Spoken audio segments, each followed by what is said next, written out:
ട്രോമയാണ്. നമുക്ക് ഇത് ഞങ്ങളിപ്പോ എക്സ്പ്ലെയിൻ ചെയ്താൽ നിങ്ങൾക്ക് മനസ്സിലാവുമെന്ന് അറിയില്ല. അതെ, എന്റെ അടുത്ത ചോദ്യം അതായിരുന്നു. പൊതുവെ പരക്കെ പറയുന്ന ഒരു കുറച്ച് കാര്യങ്ങളുണ്ട് ബിഗ് ബോസിനെ പറ്റി. ഇതൊന്ന് കോമൺ പീപ്പിളിന് അറിയാൻ ഇച്ചിരി താല്പര്യമുള്ള കുറച്ച് കാര്യങ്ങൾ. അല്ല, ആദ്യത്തെ കാര്യമാണ് ചേച്ചി ബിഗ് ബോസിന്റെ ഉള്ളിൽ കയറി കഴിഞ്ഞ് ഇച്ചിരി ഇല്യൂമിനാലിറ്റി ഉണ്ടോ അവിടെ? നമ്മളൊരു വീട്ടിൽ തന്നെ നമുക്കറിയാത്ത കുറെ ആളുകളുടെ കൂടെ കഴിയാണ്. നമ്മൾ നാച്ചുറലി കുറെ പേരായിട്ട് നമ്മൾ അടുക്കുകയും ചെയ്യും. പക്ഷെ എപ്പോഴും ഒരു നെഗറ്റീവ് സംഭവം എപ്പോഴും ഉണ്ട്. അതാണ് പൊതുവെ പറയുന്നത്. അതായത് അവര് വരുന്ന ബ്രാൻഡ്സ് അല്ലേ നമ്മൾ കൂടുതൽ യൂസ് ചെയ്യുന്ന പേസ്റ്റ്, സോപ്പൊക്കെ, അതിലൊക്കെ ഇച്ചിരി പ്രശ്നമുണ്ടെന്നാണ് ആൾക്കാർ പറയുന്നത്. നമ്മൾ കോമൺലി യൂസ് ചെയ്യുന്ന സാധനങ്ങൾ തന്നെയാണ്. അപ്പൊ ഞാൻ യൂസ് ചെയ്തുകൊണ്ടിരുന്ന ബ്രാൻഡൊക്കെ തന്നെയാണ് അവിടെ യൂസ് ചെയ്യുന്നത്. അതിലൊന്നും ഒരു പ്രശ്നമില്ല. നമ്മളൊരു വീടിനകത്ത് അടഞ്ഞു കിടക്കുകയാണ്. നമ്മൾ വേറെ ഒന്നും പുറത്തേക്ക് പോകുന്നില്ല. സോ നമ്മൾ അവിടെ ഉണ്ടാകുന്ന കോൺവെർസേഷൻ നമ്മൾ അതിനകത്ത് തന്നെ ഒരു ലൂപ്പ്. ഇപ്പൊ റോൺസൺ എപ്പോഴും പറയും ഇതൊരു ലൂപ്പാണ്, ഇതിനകത്ത് നമുക്ക് മെമ്മറി കുറയുമെന്ന് പറഞ്ഞു. കുറച്ച് കഴിയുമ്പോൾ എനിക്കത് ഫീൽ ചെയ്ത് തുടങ്ങി, പലർക്കും ഫീൽ ചെയ്തു. കാരണം വെച്ചാൽ ഞങ്ങൾ അതിനകത്ത് തന്നെ ചിന്തിക്കാൻ തുടങ്ങി. ഞാൻ ഡെയിലി സ്വപ്നം കാണുമായിരുന്നു. കാണുന്ന മൊത്തം അതിനകത്തുള്ള കണ്ടസ്റ്റൻസിനെ മാത്രം. ഞാൻ ഒരിക്കലും ഹസ്ബൻഡിനെ കണ്ടിട്ടില്ല, മോനെ കണ്ടിട്ടില്ല. അതിനകത്തുള്ള കണ്ടസ്റ്റൻസിനെ മാത്രമേ സ്വപ്നത്തിൽ വരുള്ളൂ. പിന്നെ ഞാൻ കണ്ട 2-3 സ്വപ്നങ്ങൾ അതുപോലെ സംഭവിക്കുകയും ചെയ്തു. അതെ, ഞാൻ എനിക്ക് സംഭവിക്കുന്നതായിട്ട് കണ്ടത് എന്റെ ഏതെങ്കിലും ഒരു അടുത്ത ഫ്രണ്ടിനായിരിക്കും സംഭവിച്ചിട്ടുണ്ടാവുക. ഞാൻ എലിമിനേറ്റ് ആയിട്ട് പോകുന്ന കണ്ടു, ഞാൻ ഇന്ന വഴി കൂടെ പോയെന്ന് കണ്ടു. അതേപോലെ സംഭവിച്ചിട്ടുണ്ട്. എന്തൊക്കെയോ ഉണ്ട് അതിന്റെ അകത്ത്. നമ്മൾ അതിനകത്ത് ചെല്ലുമ്പോ അങ്ങനെയാണ്. അത് ഒരു എനിക്കറിയില്ല, പവറിനെ കുറിച്ചും നമുക്ക് എക്സ്പ്ലെയിൻ ചെയ്യാൻ അറിയത്തില്ല. സോ ഉണ്ട് എന്തൊക്കെയോ എവിടെയൊക്കെയോ ചെയ്യുന്ന. ഞങ്ങളപ്പോ കഴിഞ്ഞ ദിവസം സാബു ചേട്ടനെ ഇന്റർവ്യൂ ചെയ്തിരുന്നേ. അപ്പൊ സാബു ചേട്ടൻ പറയാണ് ഏതോ ഒരു കണ്ടസ്റ്റന്റ് പുള്ളിക്കാരൻ്റെ അടുത്ത് വന്ന് പറഞ്ഞത്ര അതിൽ തകിട് കിട്ടിയത്രേ. അത് ഞങ്ങൾ എന്നെപ്പോഴും പറഞ്ഞു തകിടുണ്ടെന്ന്. അത് നോക്കിയപ്പോ എല്ലായിടത്തും തൂക്കിയിട്ടേക്കിട്ടുണ്ട്. അത് എനിക്കറിയത്തില്ല. അതിപ്പം ഓരോരുത്തരുടെ വിശ്വാസമാണ്. ഇപ്പൊ ഈ തകിട് എന്നൊക്കെ പറഞ്ഞാൽ അവരുടെ വിശ്വാസമായിരിക്കും. നോർത്ത് ഇന്ത്യയിലെല്ലാം നടക്കുന്നത്. അപ്പൊ അവർക്ക് ചിലപ്പം ഓരോ ബിൽഡിങ്സിനും ഈ എനർജിയുടെ ഇത് കീപ്പ് ചെയ്യാൻ വേണ്ടിയിട്ടൊക്കെ നമുക്കറിയത്തില്ല. പക്ഷെ ഞാൻ എന്തായാലും എല്ലാ ദിവസവും മുട്ടുമെന്ന് പ്രാർത്ഥിക്കുകയായിരുന്നു സേഫ് ആയിട്ട് പുറത്തിറങ്ങി. അതുപോലെ അറിയാൻ എല്ലാവർക്കും കോമൺ ആയിട്ട് അറിയാൻ താല്പര്യമുള്ള ഒരു കാര്യമായിരുന്നു. അതായത് ഓഫ് കോഴ്സ് ഇതൊരു പേയ്മെന്റ് കിട്ടുമെന്ന് അറിയാം. ഇതെങ്ങനെയാണ്, വീക്കിലി ആണോ ഇതിന്റെ പേയ്മെന്റ് വരുന്നത്, അല്ലെങ്കിൽ ഡെയിലി ബേസിസിലാണോ ഇതിന്റെ പേയ്മെന്റ് പോയിക്കൊണ്ടിരുന്നത്? പറയാൻ പാടില്ല, ഇത് പറയണ്ട. എമൗണ്ട് ഞാൻ ചോദിക്കുന്നില്ല. അത് വീക്ക്ലി ബേസിസ് ആയിരുന്നോ അല്ലെങ്കിൽ ഡെയിലി ബേസിസ് ആണോ? അത് രണ്ടും ഓരോരുത്തർക്ക് അത് അവര് ചാനൽ ഫിക്സ് ചെയ്യുന്നതാണ്. അത് ഡിപ്പെൻഡ്സ്. നമുക്ക് വേറൊരു കണ്ടസ്റ്റന്റിന്റെ പോലും അറിയത്തില്ല, സംസാരിക്കാൻ പറ്റത്തില്ല. ചേട്ടൻ എപ്പോഴെങ്കിലും ഓഫർ വന്നിരുന്നോ ബിഗ് ബോസിലേക്ക്? ഈ പറഞ്ഞ പോലെ നേരത്തെ അപ്പൂസ് പറഞ്ഞ പോലെ നിങ്ങൾ രണ്ടുപേരും കപ്പിൾ ആയിട്ടാണ് വരുന്നത് എന്നുള്ള റൂമർ ആ സമയത്ത് ഉണ്ടായിരുന്നു. രണ്ടുപേരും കപ്പിളായിട്ട് ഒറ്റ കണ്ടസ്റ്റന്റ് ആയിട്ടാണ് വരുന്നത്. നമ്മൾ ഒന്നിച്ചു പോരുന്ന എന്തായാലും നന്നായാണ്. ആദ്യത്തെ ആഴ്ച തന്നെ തിരിച്ചിങ്ങി വരായിരുന്നു. ചേട്ടൻ ഓഫർ ഉണ്ടായിരുന്നോ? ഇല്ല, ഓഫർ ഒന്നുമില്ല. എനിക്ക് വിളിച്ചില്ല. ഞങ്ങളുടെ എന്താ പറയാ, ഞങ്ങക്ക് കഴിഞ്ഞ വർഷമാണ് ഞങ്ങൾ ഇങ്ങനെ ഒരു സംഗതിയെ ചിന്തിച്ചിട്ടുണ്ടായിരുന്നില്ല. അപ്പോൾ കഴിഞ്ഞ വർഷമാണ് യാദർശികമായിട്ട് ധന്യക്ക് ഇങ്ങനെ ഒരു ഓഫർ വരികയും അത് വന്നു. അതിന് മുമ്പത്തെ വർഷമെല്ലാം ധന്യ ബിഗ് ബോസിൽ പോകുന്നുണ്ടെന്ന് പറഞ്ഞൊക്കെ ന്യൂസ് പറഞ്ഞൊരു കാര്യമില്ല. അടുത്ത സീസണിൽ ചേട്ടനെ വിളിച്ചു കഴിഞ്ഞാൽ ചേട്ടൻ പോവോ? നമുക്ക് ഒന്നാമത്തെ കാര്യം, എനിക്ക് അതിനുള്ള ഒരു അതിനെപ്പറ്റി ഞാൻ ചിന്തിച്ചിട്ടില്ല. ഞാൻ ഇങ്ങനെ ഒരു ഹൗസിനകത്ത് പോകുന്നതിനെ പറ്റി ഞാൻ അതിനകത്ത് നിന്ന് ഞാൻ എന്നെ സങ്കല്പിച്ച് ഞാൻ കണ്ടിട്ടൊന്നുമില്ല. അപ്പൊ ഇതുവരെ എന്തായാലും എനിക്ക് കോളൊന്നും വന്നിട്ടില്ല. ഞാനും ഇതുപോലെ ചിന്തിച്ചോണ്ടിരുന്ന കേട്ടോ. ഇപ്പൊ പറഞ്ഞ പോലെയൊക്കെ എനിക്ക് അതിനകത്ത് പോണെ കുറിച്ച് ചിന്തിക്കാൻ പറ്റത്തില്ലായിരുന്നു. പക്ഷെ എനിക്ക് കോൾ വന്നപ്പോ ശരി പേരോട് പിന്നെ നോക്കാം. മണിക്കുട്ടൻ പോകില്ലാന്ന് പറഞ്ഞിരുന്ന മണിക്കുട്ടനെ ഞാൻ നല്ല സുഹൃത്തുക്കളാണ്. ഇതിനിടയിൽ നമ്മൾ പരിചയപ്പെടേണ്ട ഒരാളുണ്ട്. ഞാൻ ഇതിന്റെ ഇടയിൽ വിട്ടുപോയതാ പരിചയപ്പെടുത്താൻ. ഹലോ, ഇന്ന് വരുമോ? ക്യാമറയുടെ ഫ്രണ്ടിലേക്ക് വരുമോ? ഞാൻ ഇവിടുത്തെ സൂപ്പർ സ്റ്റാറിന്റെ പേരൊന്ന് പറയോ?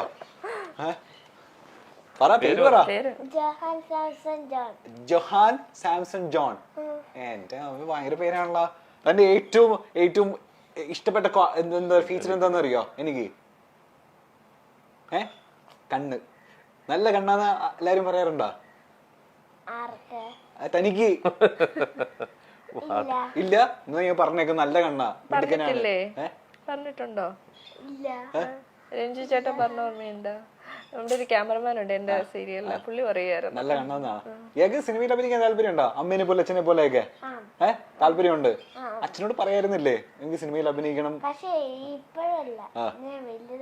വലുതായിട്ട്. ഇനി വലുതായില്ല ഞാൻ. അവൻ കുഞ്ഞല്ലേ? 9 വയസ്സായിട്ടുള്ളോ? പ്രായമൊന്നും പറയണ്ട. ക്ലാസ്സിൽ ചെല്ലുമ്പോ പറയാറുണ്ട് പിള്ളേരൊക്കെ അച്ഛന്റെ അമ്മയുടെ ഫാനാണ്, അമ്മ എന്തെടുക്കുന്നു അച്ഛൻ എന്തെടുക്കുന്നു എന്നൊക്കെ ചോദിക്കാറുണ്ടോ? അറിയോ പിള്ളേർക്കൊക്കെ അറിയോ അമ്മ ആക്ട്രസ് ആണെന്നും അച്ഛൻ? അപ്പൊ താനെന്ത് പറയും?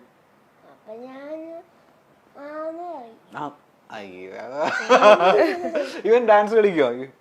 ഡാൻസ് കളിച്ചിട്ടൊക്കെ ഉണ്ട്, ചെയ്യും. കുറച്ച് സാധനങ്ങൾ. പിന്നെ ഞാൻ ഡാൻസ് എനിക്ക് എന്റെ ഇഷ്ടപ്രകാരം ഞാൻ പഠിച്ച്, നമുക്കൊരു താല്പര്യം ഇല്ലാതെ ചുമ്മാ ഫോഴ്സ് ചെയ്ത് വിട്ടിട്ട് കാര്യമൊന്നുമല്ല. പിന്നെ കീബോർഡ് വായിക്കാനൊക്കെ ഇഷ്ടമാണ്.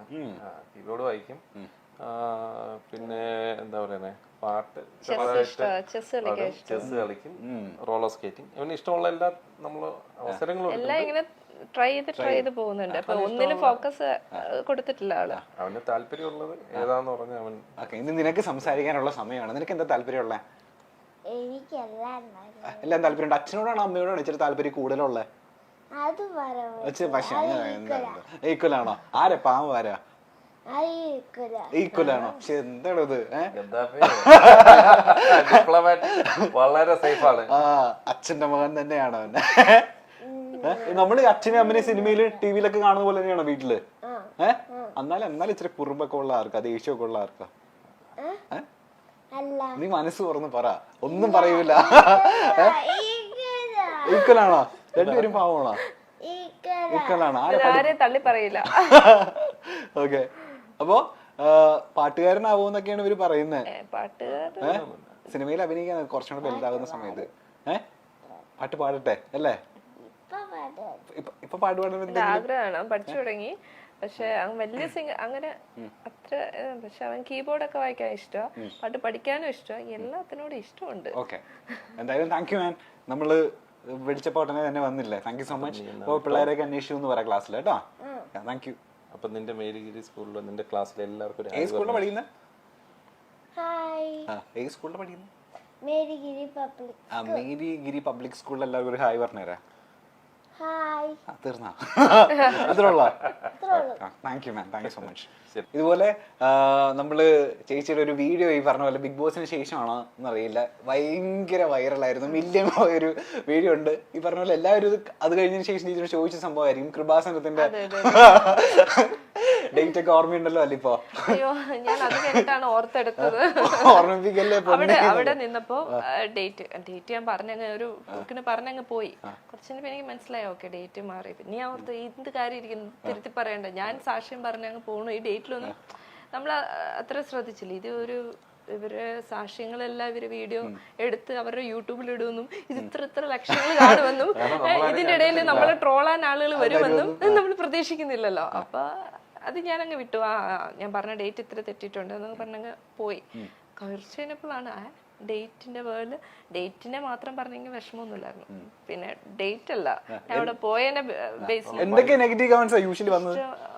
പൈസ വാങ്ങിച്ച് പറയാന്ന് പറയുന്നത് അതൊരു ഒരാളുടെ ഒരു വിശ്വാസത്തെ അത് പറയുന്നത്. ഒന്ന് എനിക്ക് കൃപാസനം പോലെയുള്ള ഒരു ഇതിന് ക്യാഷ് മേടിച്ച് നമ്മൾ പോയി ചെയ്യേണ്ട ഒരു കാര്യമൊന്നുമല്ല. കാരണം ഞാനൊരു ബിലീവർ ആണെന്ന് എല്ലാവർക്കും അറിയാം. അപ്പോ അങ്ങനെ ചെയ്യാൻ നമ്മള് വിശ്വസിക്കുന്ന ആരും പോയി ചെയ്യത്തില്ല. ഇങ്ങോട്ട് കാശ് മേടിച്ച് നമ്മള് ബേസിക്കലി നമ്മളെ പഠിപ്പിക്കുന്ന തന്നെ അങ്ങോട്ട് കൊടുക്കുക എന്നുള്ളതാണ്. അപ്പൊ നമ്മൾ ഇങ്ങോട്ട് മേടിച്ചിട്ട് നമ്മൾ ഇങ്ങനെയുള്ള കാര്യങ്ങൾ ചെയ്യത്തില്ല. അപ്പോ പ്രത്യേകിച്ച് സാക്ഷ്യം പോലുള്ള കാര്യങ്ങളൊക്കെ, കാരണം നമ്മളെ വിശ്വാസത്തെ അത് നേരെ ഉൾട്ടയാണ്. അപ്പം അങ്ങനെ പറഞ്ഞപ്പോ വല്ലാതെ ഫീലായി. കാരണം ഇങ്ങനെ ഒരു ബാക്കി ഇപ്പൊ ഡേറ്റ് തെറ്റിന് ട്രോളൊക്കെ ഞാൻ പ്രതീക്ഷിച്ചു. കാരണം ചിലപ്പം അത് വരാം. പക്ഷെ ഇത് കാശ് മേടിച്ചു. പിന്നെ പറയുന്ന മൊത്തം ഈ ഒരു കൃപാസനത്തെ കുറിച്ച് വളരെ നെഗറ്റീവ് ആയിട്ടുള്ള കുറെ കാര്യം. ഞാൻ അപ്പോഴാണ് ഇതിന്റെ നെഗറ്റീവ് കാര്യങ്ങൾ കേൾക്കുന്നത്. അതുവരെ ഞാൻ യൂട്യൂബ് ചാനൽ, കൃപാസനത്തിന്റെ യൂട്യൂബ് ചാനൽ ഞങ്ങൾ കാണാറില്ല, ഇല്ലായിരുന്നു, ഞങ്ങൾ കണ്ടിട്ടുമില്ല. പക്ഷെ ഇതിനകത്ത് ഇവളുടെ അമ്മയ്ക്ക് ലേക്ക് ഷോറിൽ സർജറി ആയിരുന്ന സമയത്ത് നമ്മൾ കൃപാസനത്തിൽ പോയിരുന്നു പ്രാർത്ഥിച്ചിട്ടുണ്ട്. അത് ആ മൊമെന്റ് ഒന്നും ഇവർക്ക് ആർക്കും മനസ്സിലാവില്ല. ഇതിപ്പം ഈ അമ്മയുടെ കാര്യം പോലും അറിയാവുന്ന ഒരാളിവിടെ ഇരിപ്പുണ്ട്, അതുകൊണ്ട് എനിക്ക് അതിനകത്ത് ഇതിനകത്ത് ഈവൻ ഈ നിങ്ങളുടെ മൈൽ സ്റ്റോൺ അല്ലേ, നിങ്ങള് ഗദ്ദാഫിയുടെ പ്രൊഡ്യൂസറിന് തന്നെ മീറ്റ് ചെയ്തിട്ടുള്ളത് പ്രൊഡ്യൂസർ തന്നെയല്ലേ ഈ പ്രോഗ്രാം പ്രൊഡ്യൂസർ? ഈ പ്രോഗ്രാമിന്റെ PR-ക്ക് അവിടെ ഇരിക്കുന്ന ആളിന് വളരെ നന്നായിട്ട് അറിയാവുന്നതെന്ന് പറഞ്ഞാൽ അദ്ദേഹം ലേക്ക് ഷോറില് എന്നെ മീറ്റ് ചെയ്തിട്ടുണ്ട്. എപ്പോഴെന്ന് പറഞ്ഞാൽ അവിടുത്തെ മീഡിയ ടീമിൽ വർക്ക് ചെയ്തുകൊണ്ടിരുന്നപ്പോ ധന്യയുടെ അമ്മയുടെ സർജറിയുടെ സമയത്ത് അവിടെ പോയിരുന്നു. ആ സമയത്താണ് നിങ്ങളുടെ PR കണ്ടിട്ടുള്ളത്. ഇനി ചിലപ്പോ നമ്മൾ പൈസ കൊടുത്ത് നിങ്ങളെ പോലൊരു ടീമിനെ ഇറക്കി ഗദ്ദാഫിക്ക് ഏറിൽ പോവാം, അങ്ങനെയും പറയും. ഒരു സാധ്യതയില്ല. നമ്മൾ 10 പൈസ മുടക്കിയിട്ട് ഇങ്ങനെ ഒരു കാര്യം നമ്മളെ ബേസിക്കലി അറിയാവുന്നവർക്ക് അറിയാം, ഒരു സാധ്യതയില്ലെന്ന്. പക്ഷെ അറിയില്ലാത്തവർക്ക് തോന്നും ചിലപ്പോ അങ്ങനെയാണ്. മനഃപൂർവ്വം ഇന്റർവ്യൂ എടുപ്പിച്ച് ഇങ്ങനെ വന്നപ്പോ ഗദ്ദാഫിയുടെ PRO വന്ന് എനിക്ക് തന്നെ ചേച്ചി അറിയാം, നേരത്തെ എവിടെ ലേക്ക് ഷോറിൽ വെച്ച് കണ്ടിട്ടുണ്ടെന്ന് പറഞ്ഞു. അപ്പോഴാണ് ആ കഥ ഞാൻ പറയുന്നത്. പിന്നെ പലരും ഞങ്ങളുടെ ഒരു യൂട്യൂബിലെടുത്ത് ഞങ്ങൾ അതിന്റെ ഒരു റിപ്ലൈ ഒക്കെ കൊടുത്തു. അത് സംഭവിച്ച കാര്യമാണ് എന്നൊക്കെ പറഞ്ഞ് റിപ്ലൈ കൊടുത്തു. പക്ഷെ അപ്പോൾ നമ്മൾ അതിന്റെ വർഷം പറഞ്ഞില്ല. 2020-ലാണ് അമ്മയുടെ ഈ ശരിക്കും അമ്മയുടെ ഒരു ആവശ്യമായിട്ട് പോയതല്ല. ഞാൻ അവിടെ പോയി ഉടമ്പടി എടുക്കുക എന്ന് പറയും. നമ്മൾ അവിടെ പോയിട്ട് നമ്മുടെ ആവശ്യങ്ങൾ വെച്ചിട്ട്, ഞങ്ങളെ ബേസിക് പേഴ്സണൽ കാര്യങ്ങൾ വെച്ചിട്ട് ഞാൻ പ്രാർത്ഥിച്ചു. മെയിനായിട്ട് എനിക്ക് 2-3 ആവശ്യങ്ങളുണ്ടായിരുന്നു. അതിലൊരു ആവശ്യം ഞാൻ പറഞ്ഞ കാര്യം ബ്രദറിന്റെ മാരേജും ഒക്കെ പറഞ്ഞു. അപ്പോൾ ഈ ഫസ്റ്റ് പ്രയോറിറ്റി അതായിരുന്നു. അപ്പം അത് വെച്ച് പ്രാർത്ഥിക്കാൻ പോയപ്പോഴാണ് അമ്മയുടെ ഈ അസുഖമൊക്കെ വരുന്നത്. പക്ഷെ അപ്പോഴാണ് കണ്ടുപിടിക്കണേ ഇത് പോയി ചെയ്യുന്ന സമയത്താണ്. അപ്പം എനിക്ക് അവിടെ പോയി പ്രാർത്ഥിക്കണം, മൺഡേസിൽ പോയി അവിടെ പ്രാർത്ഥിക്കണം. ആ സമയത്താണ് നമ്മുടെ ഓപ്പറേഷൻ, മൺഡേ ആണ് ഓപ്പറേഷൻ വെച്ചത്. അപ്പോൾ ഞാൻ അവരുടെ ഉടമ്പടി അനുസരിച്ച് നമ്മൾ പോയി പ്രാർത്ഥിക്കുന്നവരാണെങ്കിൽ എല്ലാ മൺഡേസും പോകണമെന്നാണ്. അത് മന്ത്ലി ഉള്ള ഫസ്റ്റ് മൺഡേയോ അങ്ങനെ. ഇപ്പൊ ഓർക്കണേ 2 വർഷം മുമ്പ് ഈ ഓർമ്മക്കുറവ് അതെ. അപ്പൊ പിന്നെ ഓർമ്മയില്ല. ഇത് ഇവിടെ അവള് കിടന്ന് വളഞ്ഞു പിടിക്കാന്നൊക്കെ പറയും. എനിക്ക് എന്നെ കൊണ്ട് ഇതേ പറ്റൂ, ക്ഷമി, അതേ പറ്റൂ. അപ്പം ഒരു ആ സമയത്ത് മൺഡേ ഓപ്പറേഷൻ ടൈമിന് മമ്മിനെ കയറ്റുന്ന സമയത്ത് എനിക്ക് അറിയാലോ, ലേക്ക് ഷോറിൽ നിന്ന് ചേർത്തല കഴിഞ്ഞിട്ട് ആലപ്പുഴയ്ക്ക് ഇടയിലാണ് ഈ കൃപാസനം വരുന്നത്. കുറച്ച് ഡിസ്റ്റൻസ് ഉണ്ട്, ഇങ്ങനെ പോയി വരാമെന്ന്. നമുക്കൊരു 2 hours ജേർണി അങ്ങോട്ടും ഇങ്ങോട്ടും വരത്തുള്ളൂ മാക്സിമം.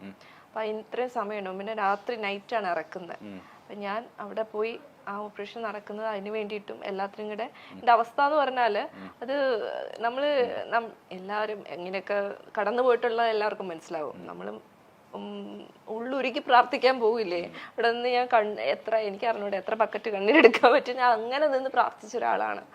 അപ്പൊ നമ്മൾ ഒരിക്കലും ക്രൂഷ്യൽ അവസ്ഥ ഞാൻ എൻ്റെ കണ്ണുകൊണ്ട് ഈ ഫാമിലിയിൽ കണ്ടുവന്നതാണ്. നമ്മുടെ ഫാമിലിയിൽ വരുന്നത് വരെ ഈ ക്യാൻസർ എന്ന് പറയുന്നത് ആർക്കോ വരുന്നൊരു രോഗം എന്നുള്ളത് മാത്രമേ ഉള്ളൂ. നമ്മുടെ കുടുംബത്തിൽ ഒരാൾക്ക് വന്നു എന്ന് പറയുമ്പോൾ ഉള്ള ഒരു മൊമെന്റ് ഉണ്ടല്ലോ, അത് ഭീകരമാണ്.